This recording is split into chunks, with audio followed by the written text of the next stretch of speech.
अस्सलामु अलैकुम वरहमतुल्लाहि वबरकातुहू औज़ु बिल्लाहि मिनश शैतानिर रजीम बिस्मिल्लाहिर रहमानिर रहीम। आज हम आपको बताएंगे कि कद्दू के बीज आप कैसे इस्तेमाल कर सकते हैं और कद्दू के बीज जो है पेट की चर्बी के लिए कितने बेहतर हैं, आपको कितना ज़्यादा फ़ायदा दे सकते हैं और आपके के लिए कितना बेहतर हैं। बेली फैट के लिए बहुत ही अच्छे हैं। अक्सर लोगों को आपने देखा होगा कि औरत हैं या मर्द हैं, उनकी तोंद बड़ी हुई होती है, पेट बड़ा होता है, खुसूसन निचले हिस्से से। औरतें जो होती हैं खुसूसन शादी के बाद जब उनके बच्चे हो जाते हैं तो बच्चों के बाद या डिलीवरी होने के बाद सिजेरियन वगैरह अगर कोई ऑपरेशन वगैरह होता है तो उसके बाद उनको बहुत ज़्यादा प्रॉब्लम बनती है। उनका पेट जो होता है बहुत ज़्यादा बढ़ जाता है और बहुत बुरा लगता है। वो मुख्तलिफ हरबे मुख्तलिफ टिप्स इस्तेमाल करते हैं लेकिन उनकी ये बेली फैट ख़त्म नहीं होती। और अक्सर जो औरतें होती हैं उनको बेली फैट शादी से पहले हो जाती है या शादी के बाद हो जाती है, लेकिन उसका प्रॉब्लम बहुत बड़ा होता है कि जब बेली फैट हो जाती है तो उस वक्त इनफर्टिलिटी का मसला आ जाता है, यानी प्रेगनेंसी के लिए मसला बन जाता है। तो आज हम ये सारी बातें बताएंगे, आपको बहुत ज़्यादा फायदा होगा। आप वीडियो को आखिर तक देखें ताकि आपको मालूमात मिल सकें। पहले तो हम बताते हैं कि कद्दू के बीज के अंदर कौन कौन सी न्यूट्रिशन होती है, कौन कौन सी ग़िज़ा होती है। कद्दू के बीज के अंदर फाइबर होता है, प्रोटीन होती है और सेहतमंद फैट्स जो होते हैं वो होते हैं।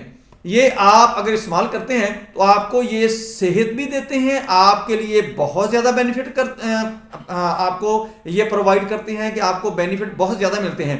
और इसके साथ साथ आपकी बेली फैट जो है वो आपकी मुकम्मल तौर पर ख़त्म होती है। इसके आप इस्तेमाल, आप इसको खाने का वक्त जो है आप इनको कैसे इस्तेमाल करेंगे। सबसे पहले तो आपने इनका खाने का वक्त जो है वो लिख लेना है और तरीका इस्तेमाल भी मैं आपको अलहदा बताऊंगा, वो भी आपने ज़रूर उसके ऊपर अमल करना है। पहले तो ये है कि आपने खाने का वक्त जो है वो आपने कैसे इस्तेमाल करना है। इसको आप सुबह के वक्त दही के साथ, स्मूथी के साथ खा सकते हैं और शाम को आप एज ए स्नैक्स ले सकते हैं। और आपने इनको 2 से 3 चम्मच, इससे ज़्यादा आपने इस्तेमाल नहीं करना। ये जरूरी है इन चीजों पर अमल करना। और अब मैं आता हूं कि आपने इसको इस्तेमाल करने का तरीका क्या है, आप कैसे इसको इस्तेमाल करेंगे। आप नाश्ते में इसको जब लेते हैं तो आप दही के साथ इस्तेमाल करें या स्मूथी के साथ इसको इस्तेमाल करें। शाम के वक्त अगर आपने लेना है 2 से 3 चम्मच आपने वैसे ही एज ए स्नैक्स ले लेने हैं और खाने के बाद आपने इस्तेमाल करने हैं ताकि आपके खाने के हाजमे को बेहतर करे और मेटाबॉलिज्म को बेहतर करे, ताकि आपका बेली फैट का मसला जो है वो बेहतर हो सके।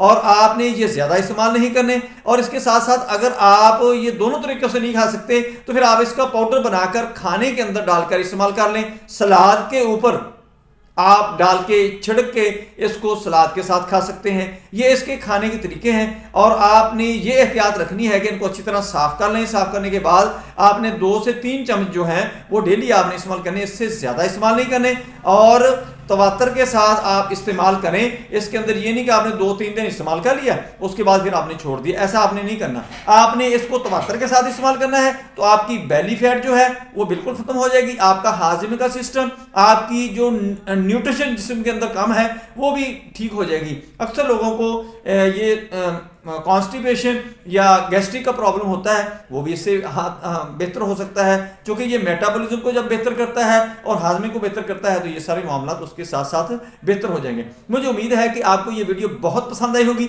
अगर पसंद आई है, आपको मालूमात मिली हैं, तो आप दोस्तों रिश्तेदारों के अंदर इस वीडियो को जरूर शेयर करें ताकि जिन लोगों तक मेरी वीडियो नहीं पहुंच रही उन तक पहुंचना शुरू हो जाए। और बेल आइकन को आप दबा दें और मेरे चैनल को सब्सक्राइब करें। अपना ख्याल रखें। Stay connected, stay happy, stay healthy. अल्लाह हाफिज़। अस्सलामु अलैकुम वरहमतुल्लाहि वबरकातुहू।